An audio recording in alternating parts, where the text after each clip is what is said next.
하나님 아버지, 이 시간에 공원에서 하나님께 예배드리는데 아침에 또 일어나 보니 하나님께서 이 세상에 담비를 내려주십니다. 주님이 담비를 통해서 산천초목이 생명을 받고 푸르르듯이 하나님 아버지, 우리가 하나님의 성령의 생수를 마시며 또 이 땅을 변화시키는 놀라운 은혜 가지고 살게 도와 주시옵소서. 감사드리며 우리 주 예수님의 이름으로 기도드리옵나이다.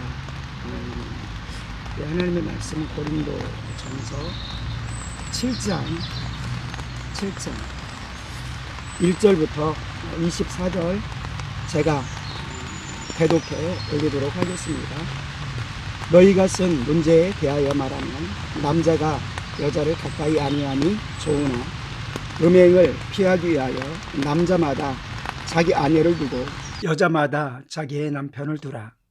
남편은 그 아내에 대한 의무를 다하고 아내도 그 남편에게 그렇게 할지라.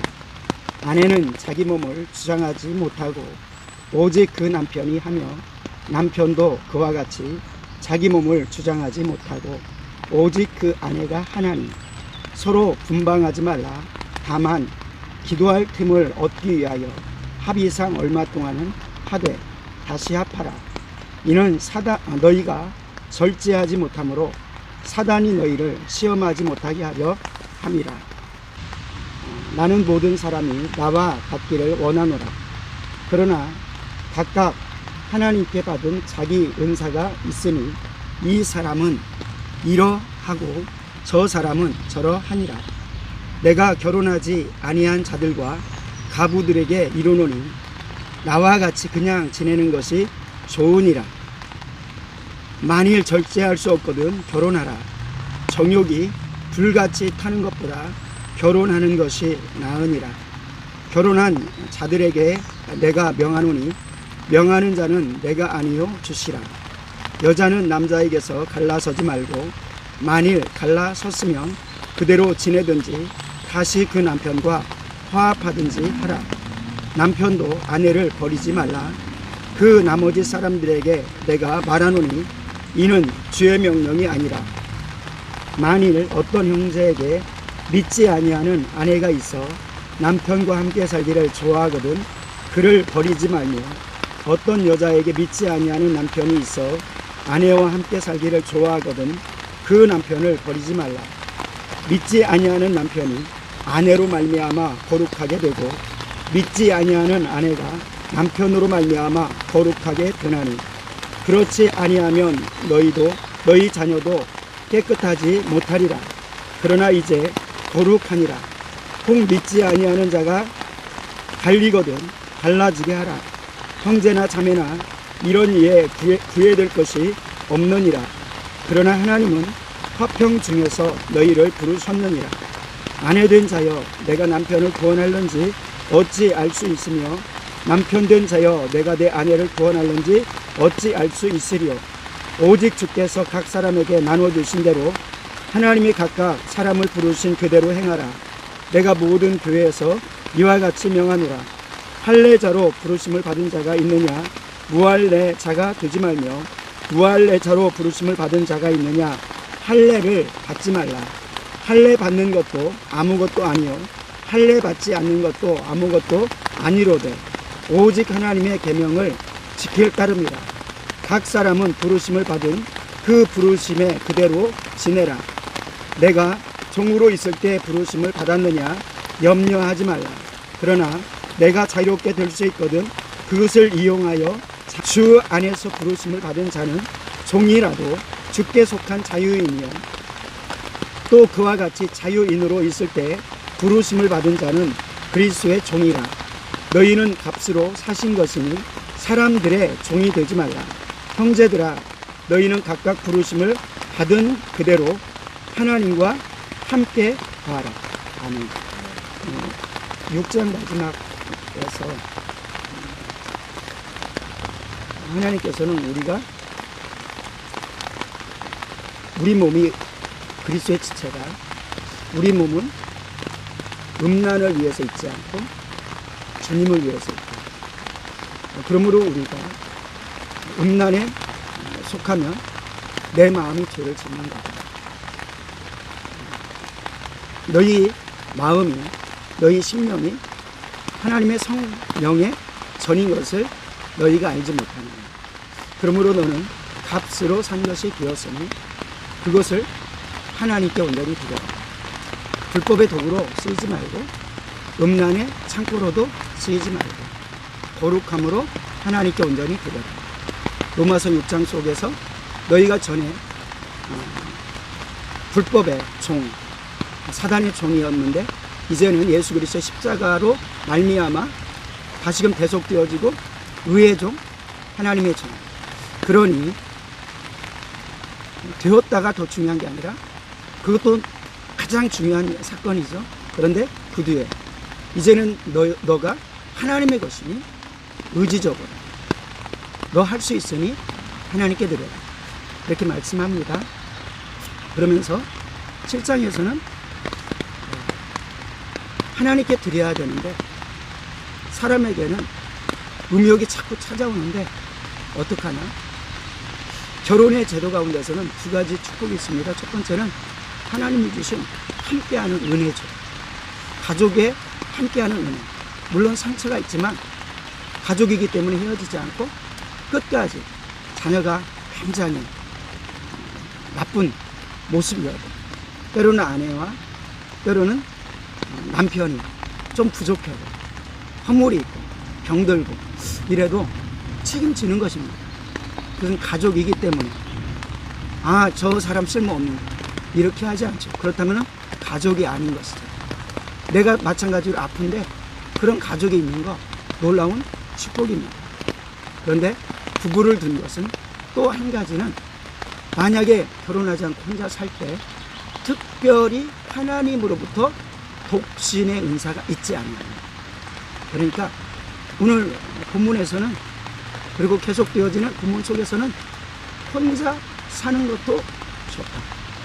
아니, 혼자 사는 게 좋다라기보다 하나님을 향해서 하나님의 일을 위해서 독신으로 사는 것이 더 좋다. 바울은 나는 그런 은혜가 있고 그래서 너희도 나와 같이 되기를 원하노라. 결혼하지 않은 자가 있느냐? 구태여 결혼하려고 하지 마라. 그런데 여기서 오늘날에 나는 독신주의입니다 라고 할 때 많은 사람들이 나는 이 남자 저 남자 그리고 자녀들에게 구속받지 않고 나 할 일만 하겠습니다. 이건 독신의 은사, 하나님이 원하는 추천하는 독신은 아닌 것입니다. 그것은 악한 생각의 발로이고 만약에 그렇게 된다면 인류가 끊어지겠죠. 그것이 아니라 하나님을 위해서 거룩하게 하나님의 일을 전심으로 하기 위해서 결혼하면은 여러 가지 어떻게 하면은 남편을 기쁘게 할까, 또 한면에서는 어떻게 하면은 주님을 기쁘게 할까 나뉘지만 결혼하지 아니하는 독신은 오직 하나님 앞에 드릴 수 있는 시간을 가질 수 있다. 청년의 때가 저는 이러한 때이기도 하다고 생각합니다. 그래서 이러한 때에 너무 내가 이 여자, 이 남자에 매여 사는 사람은 어떻게 보면 불행한 것입니다. 교제를 설사한다 할지라도 거룩한 교제를 해야 됩니다. 거룩한 결혼을 전제로 교제해야 됩니다.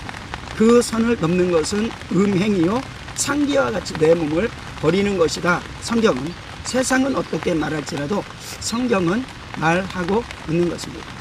그러면서 부부간 속에서도 너희가 부부간의 의무를 다하라. 부부간의 의무를 다하라는 여기의 말씀은 성적인 요구를 서로 간에 아름답게 충족시켜 주어라. 만약에 그렇지 못하면은 유혹을 받아서 타락하게 될 수 있다라고 말씀을 하는 것입니다. 그러면서 합의상 분리될 때에는 합의하여서 얼마간 기도하기 위해서라고 표현합니다. 더 우리가 주님의 뜻을 찾기 위해서 주님께 정말 깊이 들어가기 위해서 부부간에 하나님이 아름답게 허락한 성이지만 그것도 잠깐 멀리하고 분방하고 하나님께 더 집중하는 시간을 합의상 얼만큼 가집시다 라고 하지만 영원히 하지 마라, 오래 하지 마라. 왜냐하면 나에게 틈을 주어서 실제적으로 나쁜 짓으로 빠져버릴 수도 있겠지만 마음속에 음욕을 품게 되면 죄 짓는 것 아니냐. 그러면서 차라리 음욕이 불타는 것보다 합하라. 그리고 또 결혼하라. 또 헤어진 사람들 속에서는 또 구태여 결혼하려고 하지 마라. 그러나 정욕이 불타면 안 되니까 결혼해라. 그런데 결혼의 법들은 성경 속에서 바라보면은 많이 살펴보아야 됩니다. 구약에서는 불의한 일들이 있게 되면은 또 정 마음이 안 되는 일이 있게 되면은 이혼 증서를 써서 주모로 말미암아 그가 다른 사람에게 가서 결혼할 수 있도록 했지만 예수님께서는 모세가 그렇게 한 것은 너희 마음이 악하기 때문이다 라고 말씀을 하는 것입니다. 하나님께서 짝 지어주신 것을 사람이 나누지 못하느니라. 근데 한 가지 예외에 둔 것은 뭐냐면은 상대방이 음행하여서, 음행한다는 것은 관계가 깨어져 버리는 것입니다. 아무리 용서하고 같이 하려고 해도 그 관계가 내 마음대로 안 되는 것입니다. 그래서 그러한 부분들이 있기 때문에 그러한 경우를 제외하고는 합하라. 그리고 그러한 일이 있을지라도 때때로는 어떤 아픔이 있고 할지라도 온전하게 하나 되지는 못하지만 그 영혼을 사랑함으로 함께 할 수 있고 그렇게 함으로 그 죽게 된 영혼이 살아날 수 있을지 어찌 알겠느냐라고 말씀합니다. 또한 오늘날에는 성격의 차이로 그래서 이혼하는 가정 가운데 대부분의 많은 이유가 성격의 차이. 이것은 어떻게 보면은 결혼의 제도 속에 서로 유익만을 위해서 결혼한 결과물이기도 한 것입니다.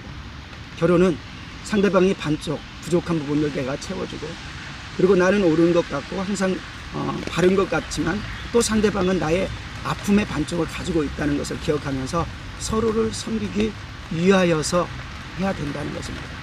이러한 마음으로 그 결혼을 지켜나갈 때 그리고 그 지켜나가는데 하나님의 사랑으로 섬겨나갈 때 거룩하지 못한 그 가정일지라도 상대방일지라도 너로 인하여 구원을 받게 되고 하나님 은혜를 받을 수 있을지 어찌 알겠느냐. 그리고 그를 통해서 너희 자녀가 불완전한 가운데 이혼하게 되면 그 가정이 깨어지는 것이고 그 자녀는 영원히 상처를 남게 되는 것입니다. 그 남는 것이 다른 조금의 회복이 있을지라도 없어지는 건 절대 아니거든요. 그래서 그러한 불완전한 자녀가 온전하게 되느니라. 그래서 우리가 음행의 문제를 넘어서 이제 결혼 속에서 또는 결혼의 제도 속에서 우리가 혼자 사는 거 하나님을 위해서라면 소중한데 그러나 음행 우리가 청년의 정욕의 음행이라고 하였습니다. 그래서 너무 늦게 결혼하는 것도 음행하고 살 수 있을 수도 있습니다. 그러느니 빨리 결혼. 그리고 또 오늘날의 그냥 연애와 같은 관점으로 이 남자와 교제하고 거룩하게 교제하면 괜찮아요. 아무리 많아도 거룩하게 교제하고 정말 손도 잡지 않고 왜냐하면 손을 잡는다는 것은 그 다음 순식간에 지나가거든요. 이런 관점에서 그런데 너와 나와 친밀함으로 더 사귀어보자 라고 할 수 있어요. 근데 그게 안 되니까 결혼의 정년기가 되어질 때 그리고 사실은 이렇게 너와 나와 데이트하자 이제 너와 나와 애인이다 이렇게 하면은 많은 것들이 제한되고 많은 다른 교제가 막힐 때가 참 많이 있습니다. 근데 주 안에서 믿음으로 그냥 친구가 되어지면 더 깊은 대화를 더 폭넓은 대화를 할 수가 있습니다. 그래서 더 깊게 상대방을 알아가면서 또 사회생활을 하면서 알아가면서 또 선교를 같이 떠나면서 알아가면서 더 깊은 교제를 할 수 있는 것입니다. 그래서 이제 하나님께서 이 사람과 결혼하기를 원하는구나 라고 할 때 약혼의 기간 때로는 구약에서는 정혼의 기간이라는 구간을 두어가지고 정말로 양쪽의 가문들을 그리고 허물들을 내가 수용할 수 있나를 점검해 보는 것입니다. 그리고 정말 하나님이 주시는 내 짝인가. 그래서 이때에도 헤어져도 서로에게 상처가 되어지지 않을 정도 그렇게 서로를 존중히 대해주면 교회 안에서 어떤 나쁜 설이 있거든요. 그것은 교회 안에서 교제하다가 헤어지면 누구 한 사람은 떠난다. 왜 그러겠습니까? 상처가 되기 때문이라는 거죠. 근데 주 안에서 거룩하게 교제한 사람들은 그런 전제로 교회 안에 우리는 지금 교제하지만 하나님 앞에 거룩하게 되어지길 원하고 헤어질지라도 우리는 서로 축복하고 서로를 옛날의 친구처럼 잘 만날 수 있습니다. 이런 관점으로 교제하면은 교회 안에서 헤어져도 떠나지 않습니다. 또 심하게는 그렇게 떨어져 나가면서 여러 사람들을 당짓고 나갈 수 있는 악한 행위가 교회 안에서 너무너무 발생해가지고 성가대에서 연애당이다, 청년회가 연애당이다 하는 그러한 오명을 뒤집어 쓰기도 하는 것입니다. 그것은 우리가 이성교제에 대한 그리고 청년회 때 음욕에 대한 부분들을 바르게 해결하려고 하지 않습니다. 그래서 오래도록 북신을 가지고 음행을 하는 것보다 우리가 정말 음행을 피할 수 없다면, 그리고 내가 정말 누군가를 좋아하게 된다면 신중하게 생각하면서 결혼을 빨리 하는 것. 뭐 아무리 요즘은 늦어도 빠른 것이 아니죠. 조선시대는 16살에 했는데 18살 충분하고 23세 충분하고 뭐 충분히 할 수 있습니다. 그런데 또 책임이 있어야 되니까 내가 결혼하고 아내를, 내가 결혼하고 남편을 섬길 수 있는 나는 성숙한 자인가, 이것을 먼저 준비하는 자세가 우리가 연애를 생각하기 없어서, 교제를 생각하기 없어서 해야 될 일이 아니라라고 생각합니다. 하나님이 원하는 것, 우리가 고린도전서 4장, 5장, 6장, 아니 5장, 6장, 10장 이런 부분들은 결혼과 그리고 음행에 관한 문제 다루고 있습니다. 독신과 그리고 독신의 은사와 결혼하는 것에 대해서 다루고 있습니다. 묵상하면서 하나님이 기뻐하시는 가정, 하나님이 기뻐하시는 교제한다면 그런 교제, 그리고 음행을 넘어서 거룩하게 하고 그리고 그것을 넘어서 복되게 만드는 그러한 귀한 성도들의 가정, 청년들의 삶 되어지기를 축원합니다. 기도합니다. 하나님 아버지, 사랑하는 가정을 축복하여 주시고 사랑하는 젊은이들 축복하여 주셔서 우리는 신랑 되시는 주님을 뵈야 될 거룩한 존재, 주님께서 우리의 더러움을 모두 깨끗하게 하여 주신 거룩한 존재인 것을 기억하게 도와 주시옵소서. 하나님 앞에 온전히 자기를 준비시키는, 예수님 앞에 자기를 준비시키는 삶 되게 하여 주시옵소서.